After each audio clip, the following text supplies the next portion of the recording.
Speaker, আমি দুঃখ প্রকাশ করছি, কয়েকবার মাই লর্ড বলে ফেলেছি। ওকালতি করতে করতে মাননীয় স্পিকার আসলে এটা চলে আসে মুখে।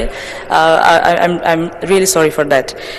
আমাদের আসলে 13-14 সেই সময়টা একটি খুব অবশ্যই খুব ক্রাইসিস মোমেন্ট আমাদের সকলে গিয়েছে। মাননীয় সংসদ সদস্য, আপনাকে অসংখ্য ধন্যবাদ এই প্রশ্নটা করার জন্য। আমরা যেই এখন সেফটিনেট আমাদের প্রোগ্রামসগুলো চালু রয়েছে, এগুলো আমরা এই মুহূর্তে যেটা করছি ডিস্ট্রিবিউশন লেভেলে গিয়ে আমরা বিভিন্ন সময় দেখেছি অনেক ধরনের আমাদের কমপ্লেইন সামনে এসেছে যে অনেক সময় ডিস্ট্রিবিউশনটা ঠিকমতো হয় না, হলেও আবার সেখান থেকে বেনিফিশিয়ারি এন্ড থেকে অনেক ধরনের ক্লেম করা হয়, টাকা চাওয়া হয়, যেটা অবশ্যই একটি অনেক বড় দুর্নীতির একটা অংশ।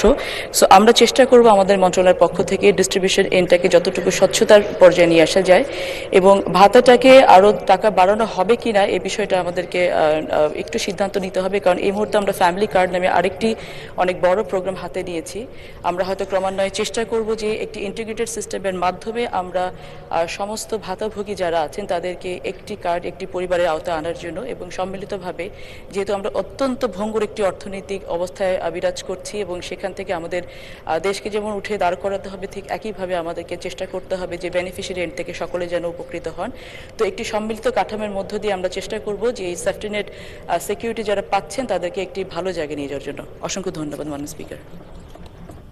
ধন্যবাদ মাননীয় প্রতিমন্ত্রী।